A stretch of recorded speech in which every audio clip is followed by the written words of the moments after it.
الحمدللہ رب العالمین، الصلاۃ والسلام علی رسولہ الامین وآلہ واصحابہ اجمعین والعاقبۃ للمتقین۔ محترم سامعین اکرام، السلام علیکم ورحمۃ اللہ وبرکاتہ۔ اعوذ باللہ من الشیطان الرجیم، بسم اللہ الرحمن الرحیم۔ ألم يعن للذين آمنوا أن تخشع قلوبهم لذكر الله وما نزل من الحق ولا يكونوا كالذين أوتوا الكتاب من قبل فطال عليهم الأمد فقست قلوبهم وكثير منهم فاسقون۔ صدق اللہ العظیم۔ سورۃ الحدید کی ایک آیت تلاوت کی ہے، آیت نمبر 16، ترجمہ سماعت فرمائیے۔ اے لوگو جو ایمان لائے ہو، کیا اے ایمان والو، کیا ابھی وہ وقت نہیں آیا کہ تمہارے دل اللہ کے ذکر سے پگھلیں اور اس کے نازل کردہ حق کے آگے جھک جائیں، اور وہ ان لوگوں کی طرح نہ ہو جائیں جنہیں پہلے کتاب دی گئی تھی، پھر ایک لمبی مدت ان پر سے گزر گئی، ان کے دل سخت ہو گئے اور آج ان میں سے اکثر فاسق بنے ہوئے ہیں۔ سورۃ الحدید کی ایک آیت اور ترجمہ آپ نے سماعت فرمایا۔ مدینہ منورہ میں یہ کب نازل ہوئی؟ میں نے اس کو تیسرے سال کے ختم پر اور چوتھے سال کے شروع میں اسے لیا ہے۔ چوتھے سال کا شروع سمجھیے۔ حضرت انس رضی اللہ تعالی عنہ کی ایک روایت ملتی ہے، نزول قرآن کے 17 سال بعد اللہ تعالیٰ نے ایمان والوں کو جھنجھوڑنے کے لیے ایک سورہ نازل فرمایا ہے۔ اور ابھی ایک آیت جو آپ نے دیکھی، اس کا ترجمہ سماعت فرمایا، اس سے آپ کو خود اندازہ ہو سکتا ہے۔ حالانکہ یہ نزول قرآن کا دور ہے، قرآن مسلسل نبی کریم صلی اللہ علیہ وسلم پر نازل ہو رہا ہے، ابھی مکمل اترا نہیں ہے، اور آپ فوری صحابہ کرام کے سامنے اس کی تلاوت کرتے ہیں، سناتے ہیں، انہیں اس کے معنی و مفہوم سمجھاتے ہیں، لیکن پھر اللہ تعالیٰ کا مطالبہ یہ ہے کہ اللہ کا ذکر سن کر تو ایمان والوں کے دل پگھلنے چاہیے۔ تو آئیے دیکھیں اس سورہ میں اللہ تعالیٰ نے کیا بیان فرمایا ہے۔ مختصر سورہ ہے، زیادہ نہیں ہے، 29، ایک کم 30 اس کی آیات ہیں، اور مدینہ کا خاص انداز۔ ضروری اہم بات ہو تو اللہ تعالیٰ پہلے حمد و ثنا اپنی خود فرماتا، سبح للہ ما فی السماوات وما فی الارض وہو العزیز الحکیم۔ اللہ کی تسبیح کی ہر اس چیز نے جو آسمان اور زمین میں ہے، وہ زبردست اور بڑا حکمت والا ہے۔ بلکہ اس بار ذرا تسبیح تعریف لمبی ہے۔ لہو ملک السماوات والارض، زمین و آسمان کی سلطنت کا مالک ہے۔ یحیی و یمیت، زندگی موت اس کے قبضہ قدرت میں ہے۔ وہو علی کل شیء قدیر، ہر چیز پر قدرت رکھتا ہے۔ هو الاول والآخر والظاہر والباطن وہو بکل شیء علیم، پہلا بھی وہی تھا، آخر بھی وہی رہے گا، ظاہر بھی ہے، باطن چھپا ہوا بھی ہے۔ ظاہر ان معنوں میں کہ وہ کائنات میں اس کی قدرت نظر آتی ہے، اس کی کاریگری، صنائی، اس کا فن نظر آتا ہے، وہ خود نظر نہیں آتا۔ بعض لوگ معنی و مفہوم کے اعتبار سے یہاں بہت سارے دھوکے کھاتے ہیں، لہٰذا خود مسلمانوں میں ایسا فرقہ ہو چکا ہے، غیر مسلموں میں تو ہے کہ ہر چیز میں خدا ہے۔ یہ وحدت الوجود، وحدت الشہود کا جو مسلم دنیا میں فلسفے چلے ہیں، یہ اسی کی دین ہے۔ تو یہ بہرحال سمجھنے کی ہے، خدا نظر نہیں آتا، اس کی خدائی نظر آتی ہے، اس کی کاریگری، اس کی تخلیق نظر آتی ہے، اور ہر چیز سے واقف ہے۔ والذی خلق السماوات والارض فی 6 ایام ثم استوى علی العرش، وہی ہے جس نے 6 دنوں میں کائنات کی تخلیق کی۔ حالانکہ ہمارے سمجھانے کے لیے، حالانکہ اللہ تعالیٰ کا طریقہ کار کیا ہے، وہ اذا اراد اللہ شیئا ان یقول لہ کن فیکون، جب وہ کسی چیز کے کرنے کا حکم دیتا ہے تو حکم دیتا ہے کہ ہو جا، اور وہ چیز ہو جاتی. یعنی چیزیں جو ایگزسٹ نہیں کرتی، عدم ہوتی ہیں، موجود نہیں رہتی، وہ وجود میں آ جاتی ہیں، ایگزسٹ ہونے لگتی. یہ ہے اللہ کی کاریگر. ورنہ دنیا کا ہم جیسے معمولی انسان بھی کچھ نہ کچھ تو بنا لیتے ہیں نا. لکڑی لائی، اس کو آڑا تیڑا چیرا پھاڑا، دروازہ بنا لیا، کھڑکی بنا لی، ٹھیک ہے. اس کے اندر وہ نفاست، وہ ایک کاریگری نہ نظر آئے، لیکن ضرورت تو کام نکل گیا ہمارا ضرورت کے تحت. لیکن میں نے بنائی کس چیز سے؟ کھڑکی، دروازہ، کرسی، میز بنائی کس چیز سے؟ ایک چیز جو پہلے سے موجود تھی اس کو میں نے تراش کر ایک نئی چیز بنائی. اللہ یہ نہیں کر رہا ہے. اللہ جو چیز ہوتی نہیں ہے اسے پہلے وجود بخشتا ہے. یہ کائنات تھی نہیں، اللہ نے فرمایا کن، کائنات وجود میں آ گئی، بگ بینگ ہو گیا. یہ اللہ کا، اس کی آواز جو کائنات میں گونجی، صدا جو گونجی کن، یہ دراصل وہ بگ بینگ تھا جس نے کائنات کو وجود میں لایا. اب سمجھنے والوں کا سمجھ کا پھیر ہے. پھر اللہ فرما رہا ہے کہ پہلے اس کا عرش نیچے تھا، اب وہ عرش پر ہے. یعنی پہلا آسمان دنیا، اس کے اوپر 6 آسمان جملہ 7، پھر درمیان میں پھر خلا، اس کے اوپر اس کا عرش ہے. جو اللہ قرآن میں فرما رہا ہے اسی کے اعتبار سے ہم کو سمجھنا ہے. باوجود یہ کہ اتنا دور ہے، وہ تنہا ہے، اکیلا ہے، لیکن وہ ہر چیز سے واقف کس کے اعتبار سے؟ کائنات تخلیق کرنے سے پہلے کائنات میں کیا ہونے والا ہے اس نے ایک کتاب میں 50,000 سال پہلے کتاب میں لکھ کے رکھ دیا. اور جو کچھ ہو رہا ہے اس کی مرضی سے ہو رہا ہے. انسان اور جن کو اس نے اپنی عبادت کے لیے تھوڑے سے اختیار اور آزادی رائے کے ساتھ پیدا کیا. اب یہ امتحان ہے ہمارا. اللہ کو معلوم ہے بندہ کیا کرنے والا، لیکن مجھے سوال یہ ہے، میں آپ سے یہ سوال کروں گا کہ بندے کو کیسے معلوم کیا ہے؟ اس کے سامنے ہمیشہ 2 راستے آئیں گے، ایک بھلائی کا، ایک برائی کا، ایک نیکی کا، ایک بدی کا. اب اللہ ہم سے چاہتا ہے اما شاکروں اما کفور. چاہے تو نیک بندے بن کے رہو، چاہے تو خطا کار گنہگار بن جاؤ، یہ تو تم پر ہے. اب چوائس از یورس. اس بارے میں ہم تمہیں نے تھوڑی سی آزادی دی ہے، اتنی بھی نہیں دی کہ سب کچھ تم جو چاہے دنیا میں کرتے پھرو، اور اتنا بھی بے بس نہیں کر دیا کہ تم کچھ نہیں کر سکتے. دیکھیے آج کے مسلمانوں کا بھی حال اس اللہ والے جیسا ہے جو اللہ کو مانتا تھا، اللہ کی نہیں مانتا تھا. ایک واقعہ ہے کہ ایک نیک بندہ، اللہ والا، خدا کو ماننے والا، دل میں آئے گا چلو ایک پہاڑ کی چوٹی سر کرتے جائیں گے.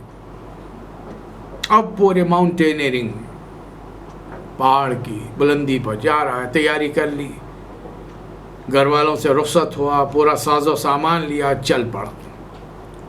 اب ظاہر ہے یہ کئی دنوں کا سفر ہوتا ہے، بلندی چلے جانا، کھانے پینے کی معقول مقدار ساتھ رکھنی پڑتی ہے، پانی، ایک چیز، اور جو ضروری اشیاء ہوتے ہیں، رسیاں، یہ وغیرہ.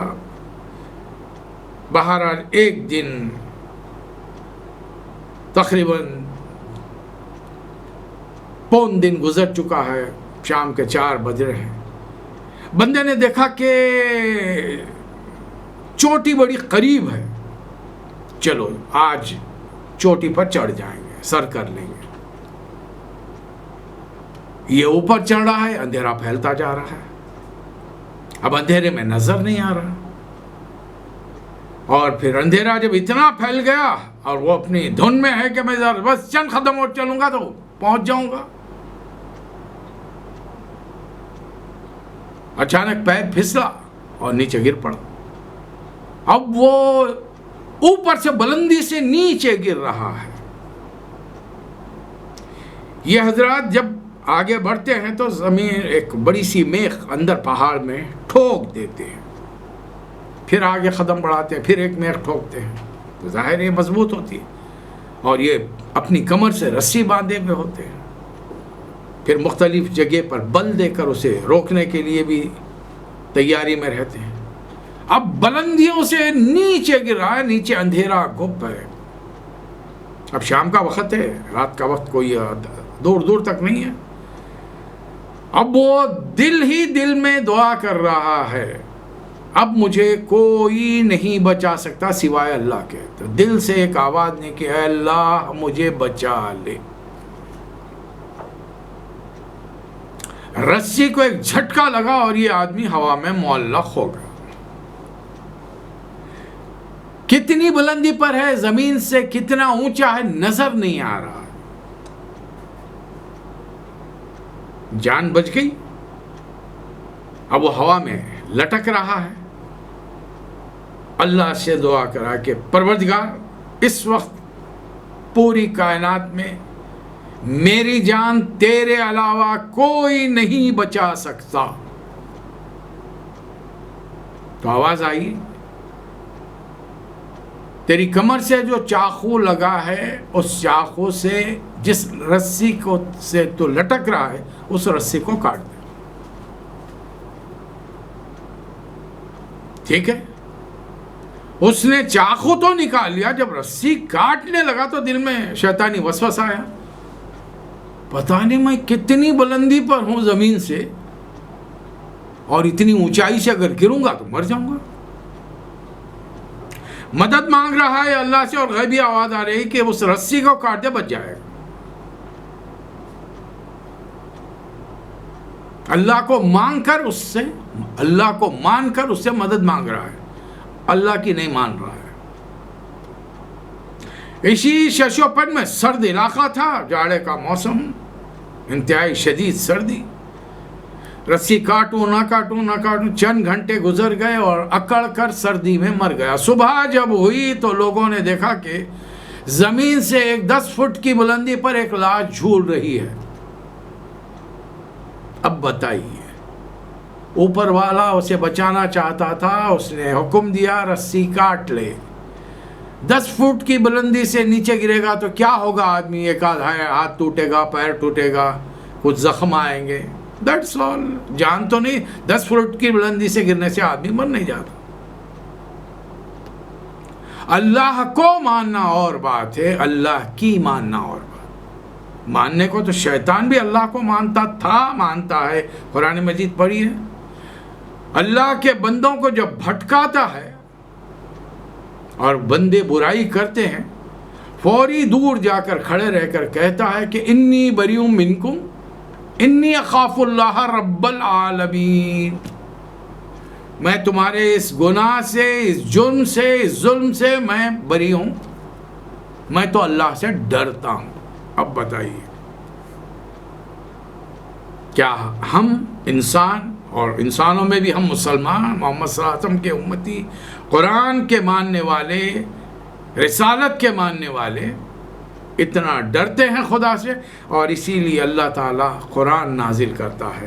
پھر ہمیں سمجھانے کے لیے فرما رہا ہے یعلم ما یلج فی الارض وما یخرج منہا. زمین میں اندر جو کچھ جاتا ہے اور زمین سے جو کچھ نکلتا ہے, آسمان سے جو اترتا ہے اور جو کچھ اس میں چڑھتا ہے, اللہ تعالیٰ ہر چیز کو جانتا ہے. وَهُوَ مَعَكُمْ, اللہ تمہارے ساتھ ہوتا ہے. اَيْنَمَا كُنْتُمْ, تم جہاں کہیں ہو. اللہ نے فرشتوں کو ہماری نگرانی کے لیے رکھا ہے. 2 فرشتے, مومن ہو, فاسق ہو, فاجر ہو, دہریہ ہو, 2 فرشتے اس کے کاندھوں پر کرامن کاتبین ہمیشہ رہتے ہیں, جو اس کے تمام زندگی کا اعمال لکھتے رہتے ہیں. باوجود اس کے کہ اللہ تعالیٰ کو ان تمام چیزوں کی ضرورت نہیں, وہ ہر چیز جانتا ہے, لیکن وہ ہمیں بتا رہا ہے کہ وہ تمہارے ساتھ ہے. فرشتوں کا حال یہ ہے کہ فرشتے تو کم از کم ضرورت کے لیے ہم واش روم چلا جائیں, شادی شدہ لوگ ازدواجی تعلقات میں مصروف ہو جائیں تو فرشتے باہر چلے جاتے ہیں. اللہ کہاں جاتا ہے؟ اللہ کہاں جاتا ہے؟ اللہ ہمارے ساتھ ہے. واللہ بما تعملون بصیر, جو کچھ تم کر رہے ہو اس سے باخبر ہے. اب ایک طرف تو اللہ فرما رہا ہے کہ میں ہر وقت تمہارے ساتھ ہوں, اگر تم 2 ہو تو میں تیسرا ہوں, اگر تم 4 ہو تو میں 5واں ہوں. یہ سمجھانے کے لیے, یعنی میں ایک الگ ہستی ہوں.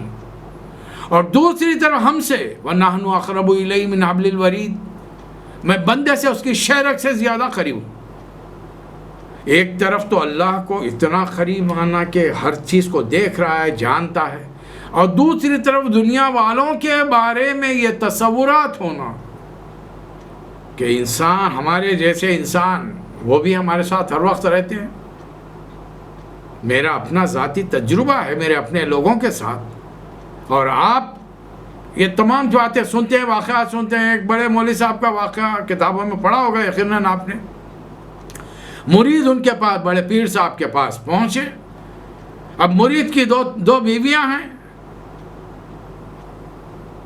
ایک ہی کمرے میں دو بیویوں کو رکھتے ہیں۔ اب جا کر پیر صاحب سے شکایت کی کہ حضرت بیویاں آج کل راضی نہیں ہیں، ناراض ہیں دونوں کی دونوں۔ جو شکایت کرنی تھی کر دی۔ اب پیر صاحب انہیں سمجھا رہے ہیں کہ بھائی تم نے پہلی بیوی کو سرے سے نظر انداز کیا ہے، اور دوسری جو نئی بیوی آئی ہے اس کی طرف توجہ دے رہے ہو، اور ہر وقت اسے ہی تنگ کرتے ہو، تو لہٰذا وہ بھی بیزار ہے تم سے۔ پرانی بیوی تو تم توجہ نہیں دیتے، وہ بھی تم سے بیزار ہے، اور کل رات جب تم نئی بیوی کی طرف راغب ہو رہے تھے وہ تمہاری طرف توجہ نہیں دے رہی تھی۔ اب مرید حیرانی سے پوچھ رہا ہے حضرت آپ کو کل رات کا واقعہ کیسا؟ کمرے میں تو ہم 3 افراد تھے، میں میری دونوں بیویاں، آپ کو کیسے معلوم؟ تو کہا کہ وہ جو دور تمہاری مسیری پڑی تھی ہم وہیں پر تھے۔ اب لیجئے جناب، مرید اپنی بیویوں کے ساتھ ہے، پیر صاحب اسی گھر میں آرام فرما رہے ہیں، حالت خواب میں۔ وہ پریکٹیکلی وہاں موجود نہیں تھے، وہ ظاہر کرنا چاہ رہے ہیں ہم ہر وقت ہر جگہ ہو سکتے ہیں۔ تب کیا ہو گیا یہ؟ اب مرید انہیں کیا سمجھے گا؟ اللہ کا درجہ دے گا نہیں دے گا؟ چلیے میری اپنی بات، میرے اپنے کچھ رشتہ دار ہیں، ہم بھی لاؤبالی کی زندگی بسر کرتے تھے، فلمیں دیکھنا، قوالیوں میں جانا، درگاہوں پر حاضری دینا وغیرہ وغیرہ، پھر مسقط آئے، قرآن پڑھا، تفاسیر پڑھی، احادیث پڑھی، کچھ بات دین کی سمجھ میں آئی۔ اب یہاں سے ایک بار اپنے رشتہ دار کے گھر ملنے گئے، میں تو حیدرآباد کا رہنے والا ہوں، اب کسی اور جگہ پر ہم دوسرے شہر میں گئے۔ جیسے حالانکہ خون کا رشتہ دار ہے، جیسے گھر میں داخل ہوا، داخل ہوتے ہی جو ڈرائنگ روم تھا، بیٹھنے کا کمرہ، مجلس کے نشست جو تھی، وہاں پر ایک سامنے نوجوان بہترین صورت شکل، کالی داڑھی کے اندر ایک فوٹو لگی ہوئی ہے، جبہ خبہ، سر پہ شملہ۔ بڑا غور کیا، پورے خاندان میں ڈھونڈ لیا کہ چند سیکنڈ کے اندر بھئی ہمارے خاندان میں یہ فرد کون ہے؟ کوئی نہیں ہے۔ آخر رشتہ دار سے پوچھ لیا یہ کس کی تصویر لگا کے رکھی ہے؟ تو کہنے لگے کہ ہمارے بابا صاحب کی ہے۔ یہ تو نامحرم ہے۔ نامحرم پہلے تو تصویر منع ہے، دوسرے نامحرم کی تصویر۔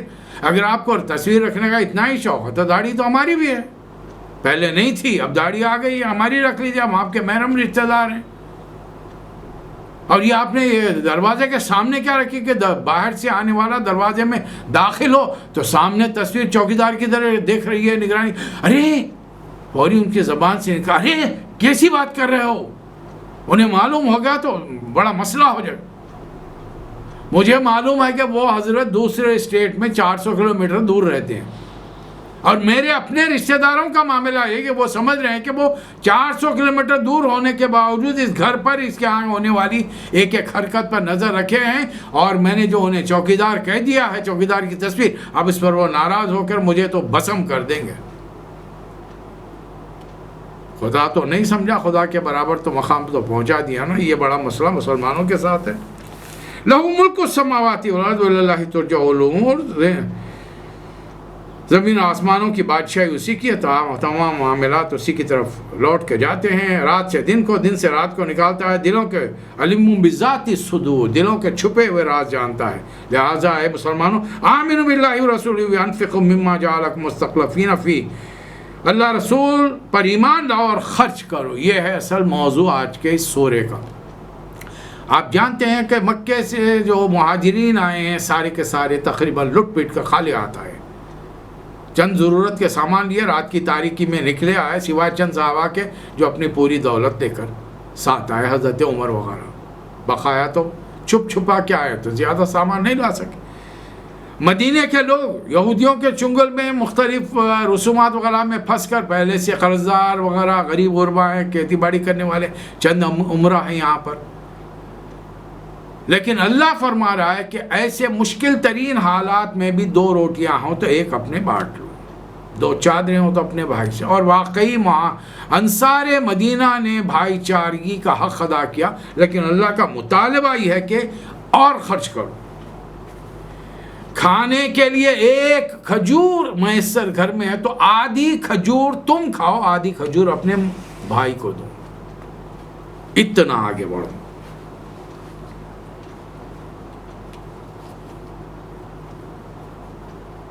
جو لوگ ایمان لائے، جنہوں نے اللہ کے راستے میں خرچ کیا، بڑا اجر ہے۔ اور تمہیں کیا ہو گیا کہ تم اللہ پر ایمان لاتے ہیں؟ رسول تمہیں بلا رہے ہیں کہ رب پر ایمان لاؤ، اور تم سے عہد لے چکے ہیں۔ اگر تم واقعی ایمان والے ہو تو مان لو اپنے رسول کی بات، اس سے کہ اللہ ہے جو اپنے بندے پر صاف صاف، یعنی نبی پر صاف صاف آیتیں نازل کر رہا تھا کہ تمہیں اندھیریاں تاریکیوں سے نکال کر روشنی میں لے آئے۔ اللہ تم پر بڑا شفیق و مہربان ہے۔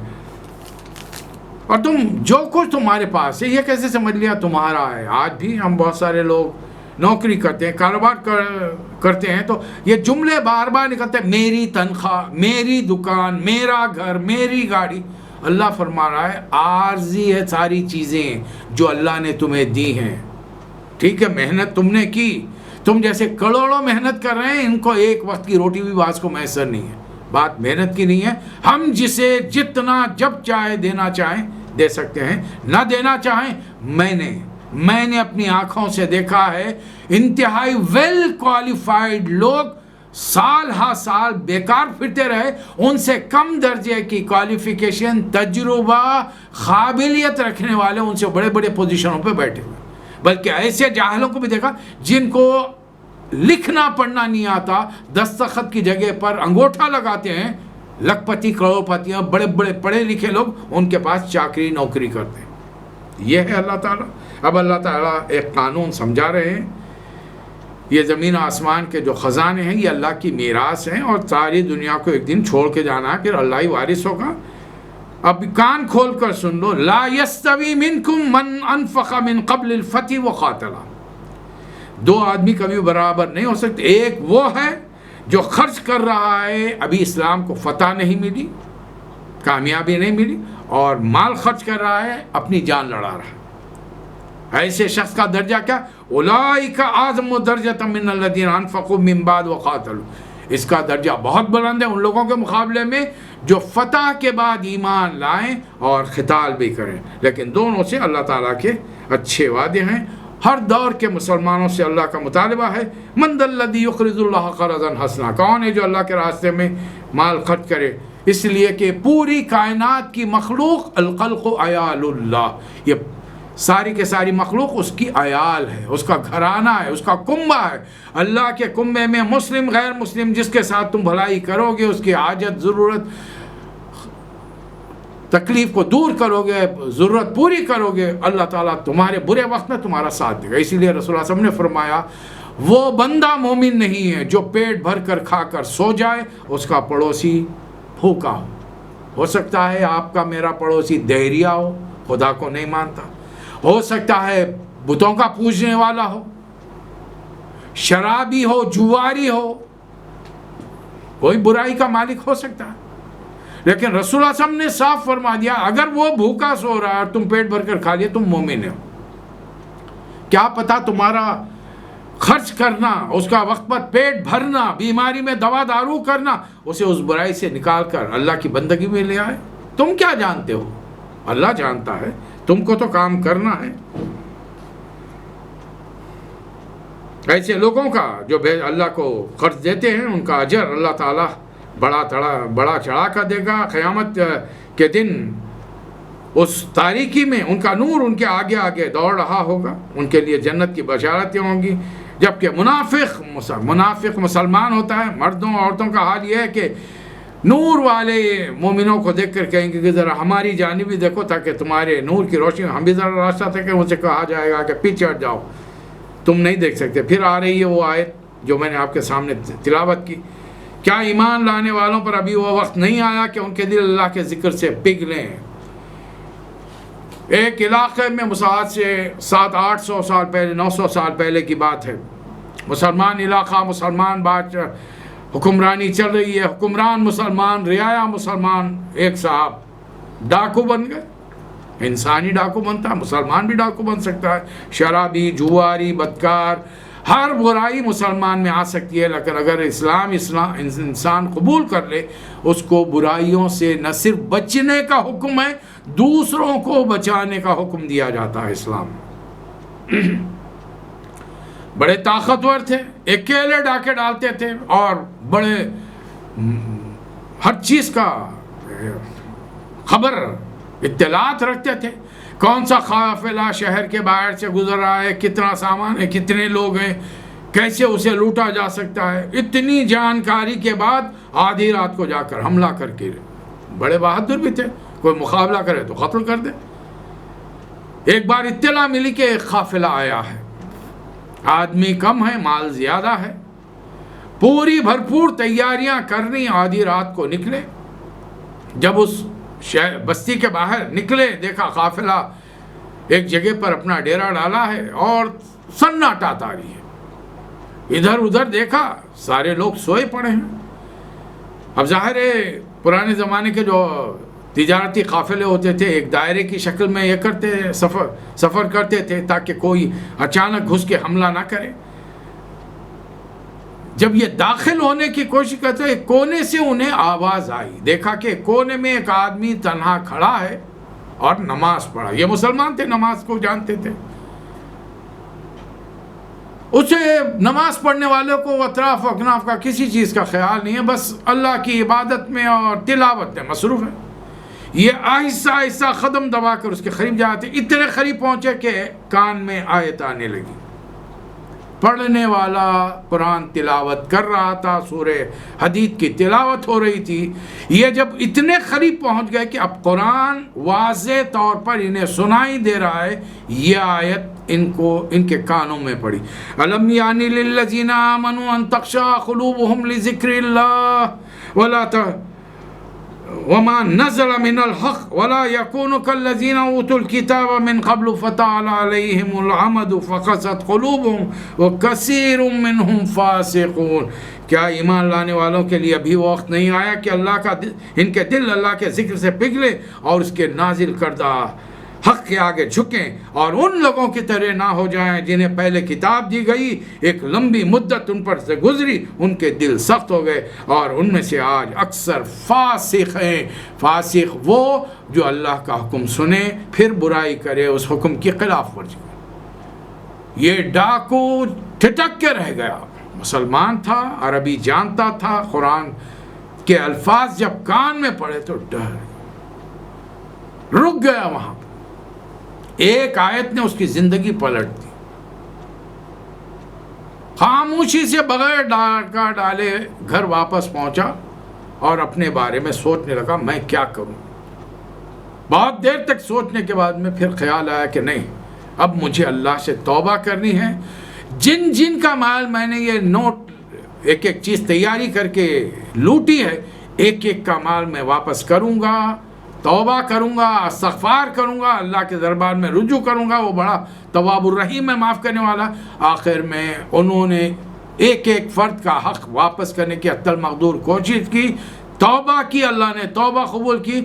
اپنے وقت کا مشہور ڈاکو فضیل بن عیاض، آج جب ہم اس کا نام اسلامی تاریخ میں لیتے ہیں تو حضرت فضیل بن عیاض رحمت اللہ علیہ اتنے بڑے ولی اللہ بن گئے۔